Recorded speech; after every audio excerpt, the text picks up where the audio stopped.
नमस्कार, माझं नाव नीलम सुयोग जाधव। मी राहायला मुंबई येथे आहे। मी केएम हॉस्पिटलमध्ये म्हणजे गव्हर्नमेंट हॉस्पिटलमध्ये ॲज अ स्टाफ नर्स म्हणून काम करत आहे। आमचं काम हे तिन्ही शिफ्टमध्ये असतं, जसं की मॉर्निंग शिफ्ट, इव्हनिंग शिफ्ट, तर कधी नाईट। गव्हर्नमेंट हॉस्पिटलमध्ये असल्यामुळे मला असं वाटायचं की नोकरी म्हणजेच लाईफ आहे, याच्या व्यतिरिक्त काही नाही।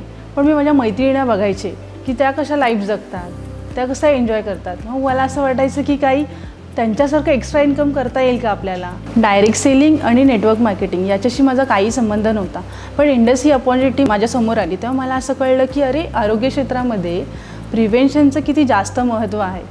म्हणून मी जेव्हा इंडस जॉईन केला त्यानंतर मी आणि माझे मिस्टर मी दोघं ॲज अ पार्शियल इन्कम म्हणून आम्ही इंडस ही अपॉर्च्युनिटी ॲक्सेप्ट केली। IRS म्हणजे इंडस रिवॉर्ड सिस्टीम, यामध्ये LSP हे मला खूप माझ्या मनाला भावलं। LSPमुळे माझ्यामध्ये लीडरशिप क्वालिटी डेव्हलप झाला, त्यामुळे माझी मी एक्झिक्युटिव्ह लेवल कंप्लीट करू शकले।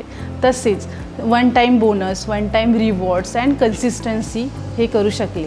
IRSमध्ये LSP हा यशाचा राजमार्ग आहे। मी खूप भाग्यवान आहे की मला या कमी वयात मला ही अपॉर्च्युनिटी मिळाली, त्यामुळे मी माझी आणि माझ्या फॅमिलीची स्वप्न पूर्ण करू शकते। मी हॉस्पिटलमध्ये काम करत असताना मला असं कळलं की लोकही स्वतःची काळजी का घेत नाही, ते घेतलं असतं तर बेटरच आहे ना। जसं की मी इंडसमध्ये आल्यावर मला हे कळालं की प्रिव्हेन्शन किती इम्पॉर्टंट आहे। एवढी चांगली अपॉर्च्युनिटी दिल्याबद्दल थँक्यू इंडस आणि इंडस मॅनेजमेंट।